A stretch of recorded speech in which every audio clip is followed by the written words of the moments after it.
प्यारे बच्चों, इस YouTube चैनल में आप सबका स्वागत है। हमारा आज का टॉपिक है कक्षा 7 अध्याय 4 अमल क्षारको लवण। प्यारे बच्चों, इसमें हमने हमारी पाठ्य पुस्तक में से प्रश्न लिए हैं और उन प्रश्नों के उत्तर भी हमने पाठ्य पुस्तक के आधार से ही लिए गए हैं और इस सिलेबस को, पाठ्यक्रम को आसान बनाने की कोशिश की है ताकि सभी बच्चों को ये प्रश्न जो है ठीक प्रकार से तैयार हो सके। तो प्यारे बच्चों, पहला प्रश्न है, अम्लों का स्वाद कैसा होता है? खट्टा होता है। प्यारे बच्चों, जो अम्ल हैं वो खट्टे होते हैं। क्षारों का स्वाद कैसा होता है? कड़वा होता है। अम्लीय पदार्थों के नाम लिखो। प्यारे बच्चों, जो फल खट्टे होते हैं जैसे दही है, जो फल है जैसे नींबू का रस है, संतरे का रस है या फिर दही है, सिरका है, ये खट्टे पदार्थ हैं। इन सभी के अंदर अम्ल पाए जाते हैं। क्षार के पदार्थों के नाम लिखें। खाने का सोडा, साबुन आदि। एसिड शब्द की उत्पत्ति कहाँ से हुई? एसिड शब्द की उत्पत्ति लैटिन शब्द एसियर से हुई जिसका अर्थ है खट्टा। क्षारक किसे कहते हैं? ऐसा पदार्थ जिसका स्वाद कड़वा होता है और जो स्पर्श करने पर साबुन जैसे लगते हैं क्षारक कहलाते हैं। इन पदार्थों की प्रकृति जो है क्षारकीय होती है। सूचक, कोई पदार्थ अम्लीय है अथवा क्षारकीय है, इसका परीक्षण करने के लिए विशेष प्रकार के पदार्थों का उपयोग किया जाता है। ये पदार्थ सूचक कहलाते हैं। हल्दी, लिटमस, गुड़हल की पंखुड़ियाँ प्राकृतिक सूचक हैं। प्यारे बच्चों, आगे इसमें है अम्ल का नाम और यह अम्ल किस में पाया जाता है इसके बारे में बताया गया। जैसे एस्टिक अम्ल है, ये सिरके के अंदर पाया जाता है। किस में पाया जाता है? सिरके में। टार्टरिक अम्ल इमली, अंगूर, कच्चे आम आदि में पाया जाता है।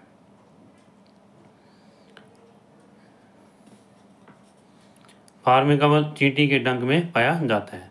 साइट्रिक अम्ल नींबू, संतरे का रस आदि। तो प्यारे बच्चों, आगे इसमें है क्षार का नाम है और यह किस में पाया जाता है। जैसे कैल्शियम हाइड्रोक्साइड है, चूने के पानी में पाया जाता है। सोडियम हाइड्रोक्साइड या पोटासियम हाइड्रोक्साइड साबुन में पाए जाते हैं। मैग्नीशियम हाइड्रोक्साइड दुग्ध, मैग्नीशिया या मिल्क को मैग्नीशिया भी कहते हैं, में पाया जाता है। लिटमस एक प्राकृतिक रंजक है। यह एक प्राकृतिक सूचक है जो लाइकेनों से निष्कर्षित किया जाता है। जब इसे अम्लीय विलयन में मिलाया जाता है तो यह लाल हो जाता है और जब इसे क्षारकीय विलयन में मिलाया जाता है तो यह नीला हो जाता है। यह विलयन के रूप में अथवा कागज की पट्टियों के रूप में भी उपलब्ध होता है, जिन्हें लिटमस पत्र कहते हैं। प्यारे बच्चों, ये हमारी पाठ्य पुस्तक है। इसमें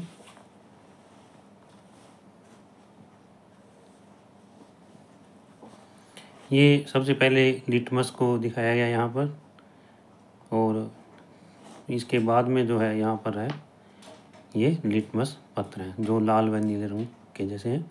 ये लिटमस पत्र है। प्यारे बच्चों,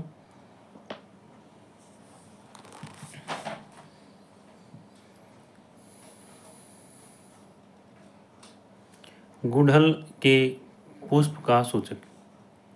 यह अम्लीय विलयनों को गहरा गुलाबी तथा क्षारकीय विलयन को हरा कर देता है। प्रश्न, प्रयोगशाला में प्रयोग किए जाने वाले प्रमुख रसायनों के नाम लिखो। प्यारे बच्चों, हमने यहाँ कुछ रसायन हैं जैसे अम्ल हैं और क्षार हैं, उनके नाम लिखे हैं जो कि प्रयोगशाला में ज़्यादातर प्रयोग किए जाते हैं। उदाहरण के लिए जैसे हाइड्रोक्लोरिक अम्ल, सल्फ्यूरिक अम्ल, नाइट्रिक अम्ल और एस्टिक अम्ल। और sodium hydroxide, ammonium hydroxide, calcium hydroxide आदि। प्यारे बच्चों, इन रसायनों को प्रयोगशाला में प्रयोग किया जाता है और इसके अतिरिक्त और भी बहुत सारे रसायन होते हैं जो कि प्रयोगशाला में प्रयोग किए जाते हैं। इससे अगला है फिनोल फथलीन। जब इसे क्षारकीय विलयन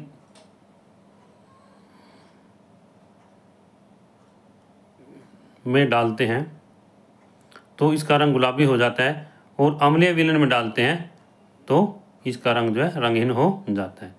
प्यारे बच्चों, जब इसे क्षारकीय विलयन में डालते हैं, किसमें? क्षारकीय विलयन में डालते हैं, में शब्द आएगा यहाँ पर और ये काट देते हैं यहाँ पर।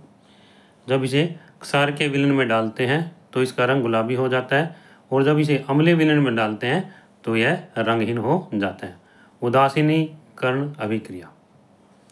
किसी अम्ल और किसी क्षार के बीच होने वाली अभिक्रिया उदासीनीकरण अभिक्रिया कहलाती है। जब अम्ल और क्षार हैं इनको मिलाया जाता है प्यारे बच्चों, तो क्या होता है, उदासीनीकरण कहते हैं इसको। दोनों उदास हो जाते हैं आपस में, दोनों की जो अम्लीयता है और क्षारीयता वो खत्म हो जाती है। और इस प्रकरण में ऊष्मा के निर्मुक्त होने के साथ साथ लवण और जल भी निर्मित होते हैं। इससे आगे प्यारे बच्चों, जब किसी अम्ल और क्षार के विलयन को उचित मात्रा में मिलाया जाता है तो विलयन की प्रकृति न अम्लीय होती है न क्षारकीय। लवण उदासीन अभिक्रिया में एक नया पदार्थ बनता है जिसे लवण कहते हैं। जब अम्ल और क्षार को मिलाया जाता है तो दोनों मिल करके क्या बनाते हैं, लवण और पानी बनाते हैं। क्या बनाते हैं, लवण और पानी। तो इसमें है अम्ल, यहाँ पर ये प्लस का निशान आना चाहिए, यहाँ पर प्लस, ये तीर का निशान आएगा, ये लवण बनना है यहाँ पर, और लवण जब हमें जल के। तो अम्ल और क्षार दोनों मिल करके, अम्ल और क्षार दोनों मिल करके लवण और जल बनाते हैं।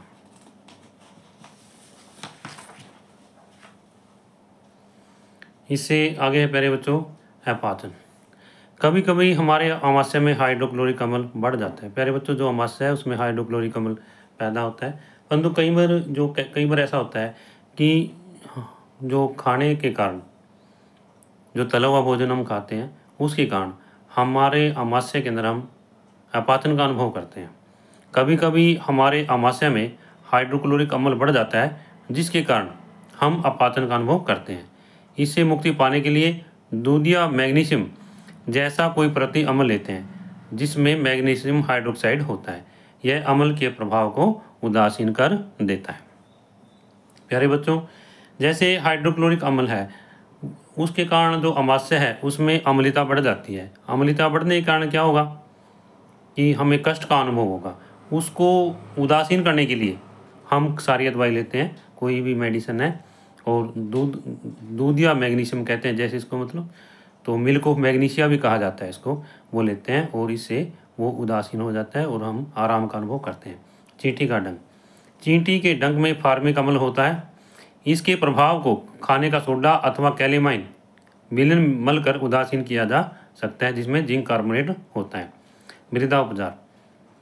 जब मृदा अत्यधिक अम्लीय होती है तो उसमें भुजा हुआ चूना मिलाया जाता है। जो मृदा होती है जब वो अम्लीय होती है तो उसमें क्या मिलाया जाता है, भुजा हुआ चूना। यह मृदा की अम्लीय प्रकृति को उदासीन कर देता है।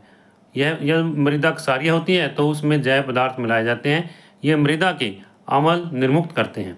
ये मृदा की क्षारीय प्रकृति को उदासीन कर देते हैं। प्यारे बच्चों, इससे अगला टॉपिक हमारा कारखानों का अपशिष्ट। इसमें अम्लीय पदार्थ मिश्रित होते हैं। जो कारखाने होते हैं इनके जो अपशिष्ट होता है उसमें क्या होते हैं, अम्लीय पदार्थ होते हैं। और यदि ये अम्लीय पदार्थ नदियों में सीधे बह जाते हैं तो हाँ, क्या होगा, उसमें जीव जंतु जो रहते हैं, मछलियाँ रहती हैं, वो मर जाएंगे। इससे पहले नदियों में बहने से पहले उन्हें क्षारीय पदार्थ मिलाया जाते हैं। जो क्षारकीय पदार्थ मिलने से उसकी अम्लता नष्ट हो जाती है और ताकि मछली और अन्य जीव जो है, जलीय जीव जो है, नष्ट ना हो। प्यारे बच्चों, यदि यह वीडियो आपको अच्छी लगे तो आप इस वीडियो को लाइक ज़रूर करना। और जो बच्चे इस चैनल पर नए हैं वो इस चैनल को सब्सक्राइब ज़रूर करें ताकि मैथ व साइंस से संबंधित वीडियो उनके पास भेजी जा सके।